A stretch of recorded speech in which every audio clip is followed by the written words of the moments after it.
2시간 전에 마감한 트레이더가 생생하게 전하는 글로벌 마켓 리뷰 델타1입니다. 코스피 시장은 반등이 나온 듯 했으나 만기일 감마 효과로 오후장에 도루묵이 돼버렸죠. 하지만 유럽 시장을 중심으로 강력한 바닥 확인이 나오면서 글로벌 시장은 상승 마감을 했는데요. 과연 이 반등 따라가야 할 반등인지 트레이더의 관점에서 꼼꼼하게 짚어드리겠습니다. 먼저 아시아 세션 갑니다.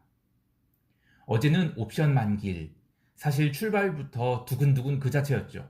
해외 시장 급락에 풋옵션 가격은 얼마나 날뛰려나 고민도 되고, 또 이번 만기주의 특징이 4일 연속 급등을 시켰다가 3일 연속 급락이 나오고 있어서 만기일 당일까지 이어지니까 이 외가격 풋옵션의 레이쇼 스프레드를 들고 있는 주니어 트레이더들은 아마 심장이 쫄깃쫄깃하고 밤에 잠도 오지 않았을 것입니다. 그런데 고참 트레이더들은 그렇게까지 쫄진 않았을 거예요. 간단히 변동성이라는 것을 설명하면 기초자산이 가격 흐름에서 추정하는 변동성이 있고 기초자산이 가격 흐름을 추적하는 파생상품, 즉 옵션이 가격에서 추정하는 변동성이 있어요. 그런데 옵션이 가격은 수급으로 결정되죠. 그러니까 기초자산이 가격에서 나오는 변동성 대비 옵션이 가격이 과다하게 비싸게 거래가 된다면 그것은 옵션이 고평가된 겁니다. 그리고 시장이 두려움이 많으면 옵션이 가격에서 추정하는 변동성은 과대평가되어 나타나기 마련이죠. 자, 그래서 고참 트레이더들은 이 옵션이 가격이 고평가되어 있잖아요. 그러면 옵션이 가격에서 추출하는 변동성이 과연 기초자산 가격이 지랄 맞은 흐름으로 이른바 실현될 것인가? 그게 고민인 것입니다.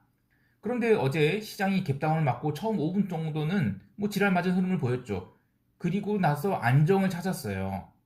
그렇다면 옵션 가격에 껴있는 거품이 아주 빠르게 가라앉게 됩니다.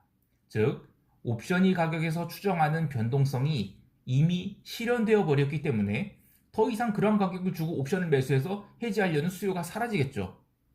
그래서 초반에 현물 갭다운이 나온 상태에서 잠깐의 언더슈팅 후에 시장이 안정을 찾거나 아니면 고평가된 옵션에 대한 청산이 나온다면 시장은 가속도를 붙이면서 안정을 찾게 됩니다.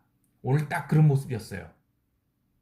외국인들은 장 초반만 해도 선물, 현물 다 매도를 하면서 지수를 끌어내리려고 했는데 개인이 초반부터 어마어마한 양이 풋매도를 치기 시작하는 거예요. 30분 만에 무려 305억 원이 풋옵션을 매도합니다. 그렇게 옵션 시장에서 풋옵션에 대한 매도 공급이 생기면, 즉 변동성이 실현이 나타난다면 지수가 폭등할 수밖에 없어요.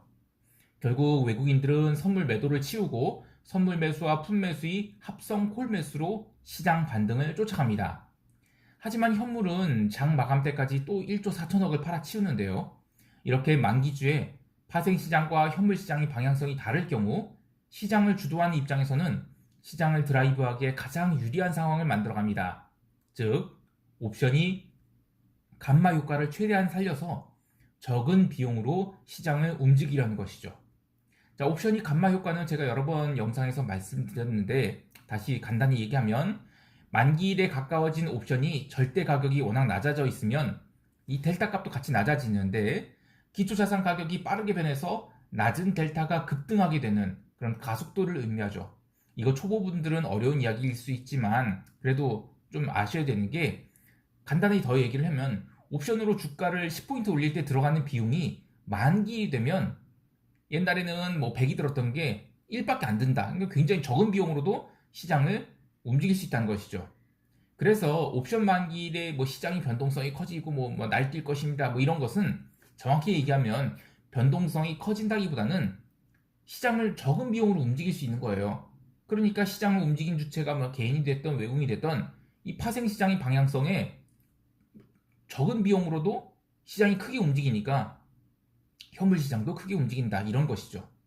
그래서 오전 시장에 개인이 풋매도를 싹 받아준 외국인들은 지수가 보합까지 올라오면서 횡보를 시작하자 하락의 준비를 시작합니다.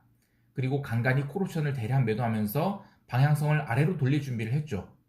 그렇게 12시 20분경 외국인이 선물 매도가 줄어들기 시작하고 또 기관도 풋옵션 매도를 빠르게 걷어내면서 시장이 하락에 대비하기 시작하자 지수가 줄줄 흘러내렸습니다. 왜냐면 오늘 현물이 기존은 매도였기 때문이죠. 그러니까 원래 현물은 계속 매도가 나오고 있었는데 개인이 풋옵션을 초반부터 막 매도를 치니까 어쩔 수 없이 시장이 올라간 거예요. 즉 파생시장의 흐름과 현물시장의 흐름이 반대가 되었었던 것이죠. 그래서 파생시장에서 시장을 쭉 끌어올렸는데 더 이상 그런 풋옵션 매도가 나타나지 않고 시장이 더 이상 상승하지 않자 원래 기조, 현물이 기조인 시장 하락을 외국인들과 기관들이 준비를 했고 그리고 나서 하락을 용인했다. 그렇게 시장을 해석할 수 있는 것입니다. 참 수요일에 기관과 외국인이 선물 시장을 놓고 한판 붙었다는 얘기를 했었죠. 오늘 기관이 선물 매도를 5천억 넘게 했는데 이 프로그램 매매에서의 수급 방향성은 의미가 없었어요. 그러니까 어제 금융투자에서 네이키드로 1조 넘게 선물을 산 거 오늘 시장이 갭다운 나와갖고 머리가 띵 했을 텐데 다행히 시장이 쭉 반등을 해주면서 열심히 선물 매도를 줄였어요. 매수를 줄였어요. 그리고 마감 무렵에 시장이 하락할 때 또 절반은 손절매를 했다라고 보고 있습니다. 자, 여기까지 하고 유럽 세션 갑니다.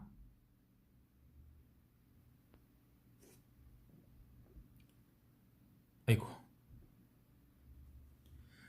오늘 유럽 세션은 좀 의아한 구석이 있었습니다. 우선 유럽 지수 선물은 아시아 세션 후반부에 살살 밀리기 시작해서 유럽 본장이 시작되자 아주 떡드랍을 냈어요.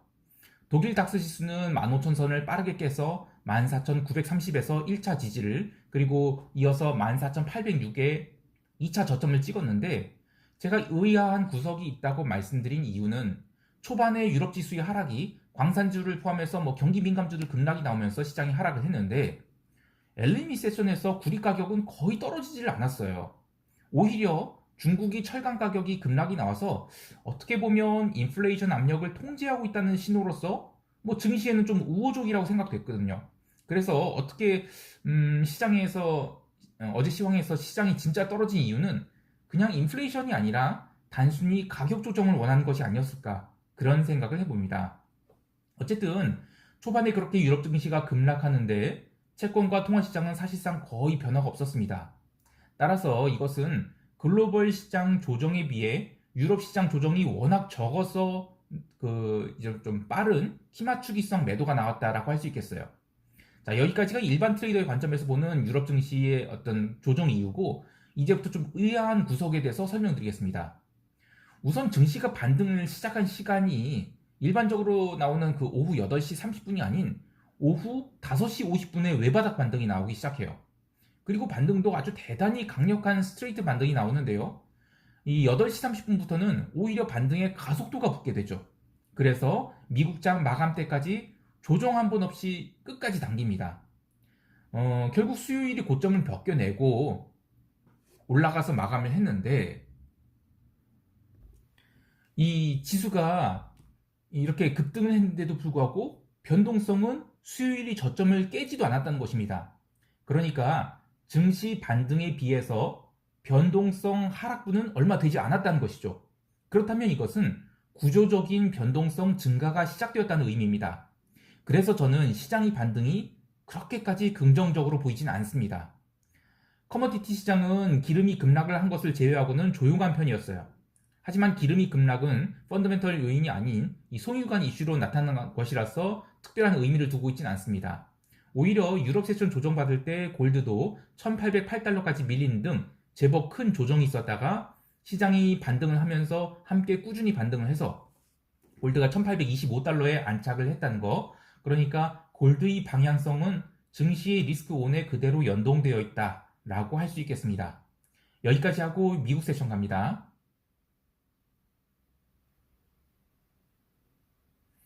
미국 증시는 장 시작 전에 중요한 지표 두 개가 있었어요. 밤 9시 30분에 발표된 신규 실업 상청 건수 그리고 생산자 물가지수 그러니까 PPI가 있었죠. 신규 실업 상청 건수는 47만 3천 건으로 컨센서스 대비 잘 나왔고요. 또 계속 개선 중입니다. 그러나 시장에 영향을 미치지 못했어요. 또 PPI도 컨센서스 대비 나쁘게 나왔는데 CPI 충격이 워낙 크게 나와서 시장은 반응을 하지 않았습니다. 오히려 유럽 증시 등락에 따라서 지수 선물이 같이 움직였는데요.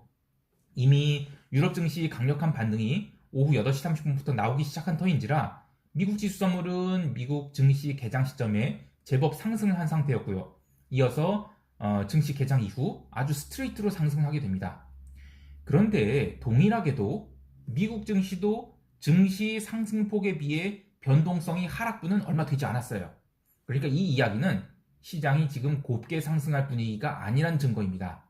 물론 데이 트레이더 입장에서는 그래도 좋은 이야기예요. 왜냐면 시장에 활발한 변동성이 생기면 어쨌든 먹고 살 게 많기 때문이죠. 하지만 포지션 트레이더 입장에서는 참 불안감이 생기는 거예요.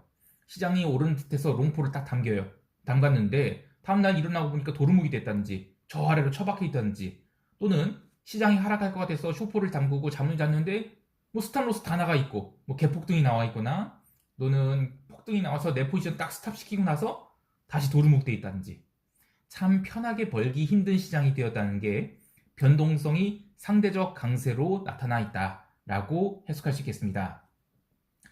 또 제가 어제 시장 변동성 대비 변동성 선물 가격이 저평가되어 있다는 얘기를 했었죠. 근데 오늘은 다시 시장이 기존의 시장 패턴으로 돌아간 것 같아요.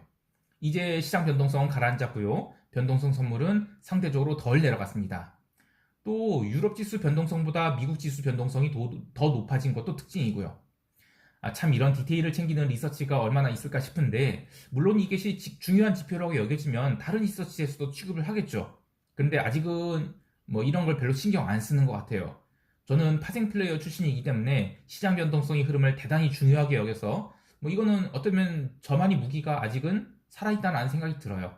뭐 다들 변동성 이야기하면 제가 시장에서 어떻게 엣지 있는 매매를 할 수 있겠습니까?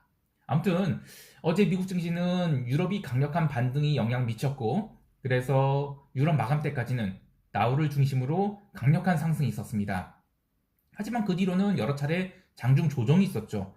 따라서 저는 시장이 좋은 상승을 했다고 보질 않아요. S&P 매도 포지션은 좀 더 늘렸고요. 또 주말을 앞두고 있는지라 금요일은 더 늘리지 않겠지만, 또 음봉 나온다면 저는 좀 조금 줄일 것입니다. 하지만 시장은 이미 조정이 시작되었다는 생각에는 변함이 없습니다. 다만 이제 풋옵션 시세가 빡빡 나오는 그런 가격 조정이 아닌 기간 조정이 나올 가능성이 있으므로 저는 풋 매수는 하지 않겠습니다. 개별 종목 보면 뭐 테슬라를 제외하고는 대부분이 기술주들이 그대로 반등을 해줬어요. 또 금융주들도 반등을 하고, 어제는 뭐 기름 주식들 빼고는, 테슬라 빼고요, 죄다 반등을 했습니다. 근데 이거 반등했다고 시장이 바닥을 찍었다는 생각은 전혀 들질 않아요. 시장이 저는 가격 조정이 아닌 기간 조정에 접어들었다고 판단한다면 다음 주 화요일 정도에는 뭐 미국 주식 밀린 것들에 대한 뭐 줍줍이 좀 가능할 것 같아요. 근데 기본적으로 5월 장세는 저는 적극적인 매수가 아니다라고 보고 있어서 최대한 매수는 보수적으로 할 생각입니다. 자, 이제 시장 총평하면서 전략 이야기할게요.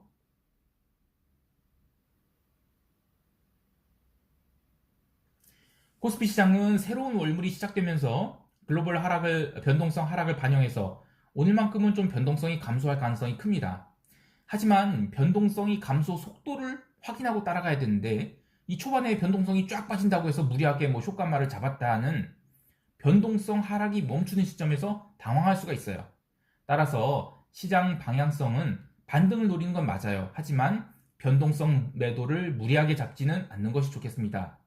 시장이 반등이 나온다고 하면 뭐 스트레이트 반등이 나올 수도 있어요. 그러니까 장중에 바닥을 확인하고 스트레이트로 당기면서 숏포지션들을 죄다 손절시킬 수가 있는데요.